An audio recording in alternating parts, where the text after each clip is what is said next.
Hello, friends, and my dear students. Today we are going to learn an English poem of grade 10 from NCRT book. The name of the poem is Amanda, written by Robin Klein. So let's learn about the poet. Robert McMcLean is an Australian author of books for children. She writes children's and young adult fiction. Some of her famous books are Hating Alison Ashley, People Might Hear You, etc. Now let us see the introduction to the poem. Robin Klein has expressed the views of a little girl, Amanda, who is constantly pointed out by her mother for making mistakes. Mistakes which she considers so as they are not part of the code of good conduct laid out by the society in which we live. So students, here Robert Klein has expressed the views of a young girl, Amanda, who is constantly being pointed out by her mother for her mistakes.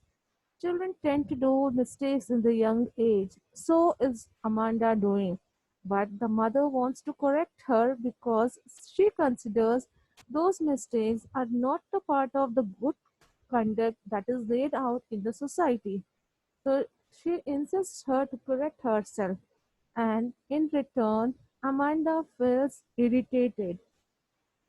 So let's see in the poem stanza wise what are the mistakes that are pointed out by the mother or an elder, and in return, what is Amanda feeling, and how what are the thoughts that is coming in her mind.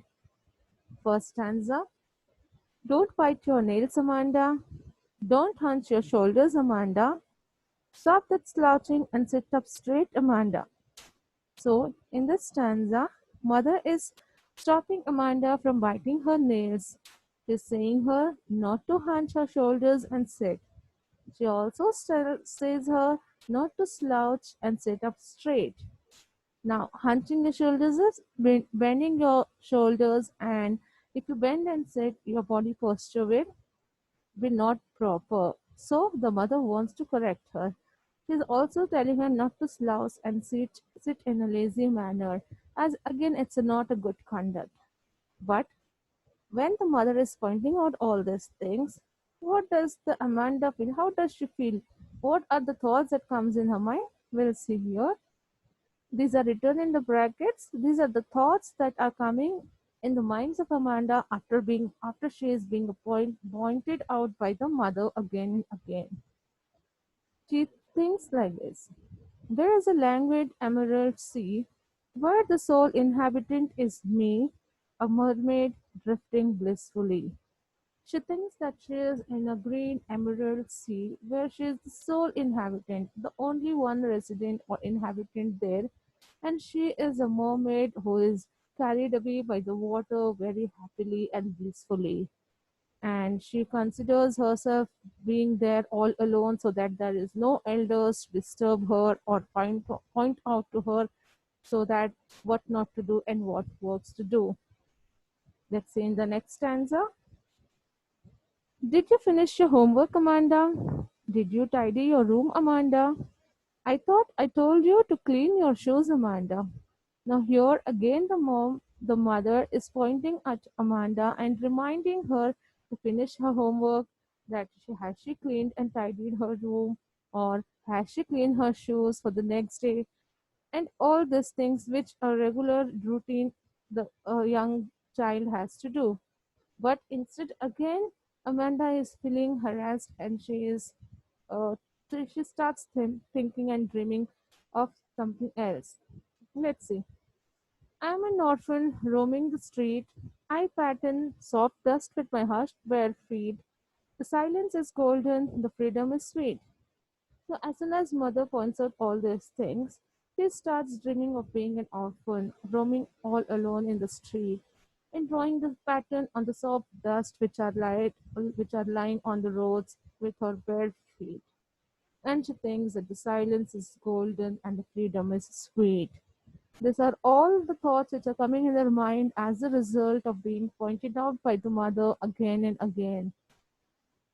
Next stanza. Don't eat the chocolate, Amanda. Remember your acne, Amanda? Will you please look at me when I am speaking to you, Amanda? Here again, the mother reminds her of her acne and tells her not to eat much of the chocolates. And she also asks her to to look at her mother and concentrate when she is speaking to her. She's also teaching her that to concentrate and be attentive while any elders are conversing with her, because again, it's not a good conduct in the society. So she keeps on reminding her. Again, as a result, she gets some thoughts. Let us see. I'm Rapunzel. I have not a care. Life in a tower is tranquil and rare. I'll certainly never let down my bright hair. Now, Rapunzel here is a fairy tale where a girl lives in a palace and she is captivated by a witch and put in a tower all alone. And so, Amanda, she starts thinking and dreaming of being a Rapunzel, and she doesn't care of living in captivation in a tower where it's all calm and peace. And she also says that I'll not let my bright hairs down to let anybody come and rescue me, because she wants all to be there all alone. She doesn't want any disturbance, nor anybody to come and meet her. Next, stop that sulking at once, Amanda. You're always so moody, Amanda. Anyone would think that I nagged at you, Amanda. Here again, the mom says the Amanda not to be sulking, not to be in bad mood always. And she also says not to be so moody.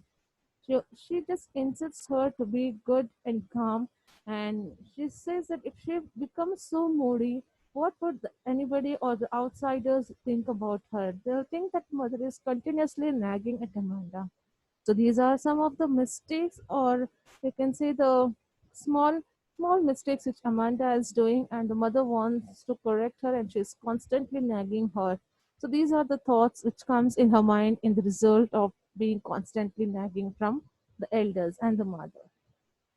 So now let's move on to the literary devices. First, we have anaphora.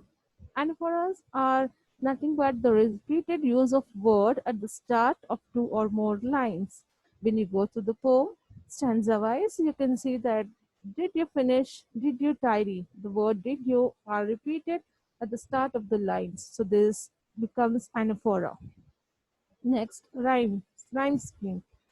We have the rhyme scheme format of AA, BA, and CCC. First four lines, we have first, second, and fourth line rhyming together, and the third line is not rhyming at all. So we have given AA, BA, and the next three lines rhyme with each other. So it is symbolized with the letter C. The next figure of speech, assonance. Assonance is nothing but the use of vowel sound in throughout the line in all the words. As we can see, the vowel sound O is repeated in all the words in the same line. So here we find assonance. Next is repetition. Use of a word Amanda again and again. It is repeated in each and every stanza and in the lines too. So it becomes repetition, the repetition of the same word in the stanza of a poem. Then we also find metaphor, where we see the comparison. We have the lines silence is golden, where silence is said to be glorious like golden color. Freedom is sweet. Freedom is said to be sweet in taste. So it becomes metaphor. So see, these are the few of the literary devices we find in the poem.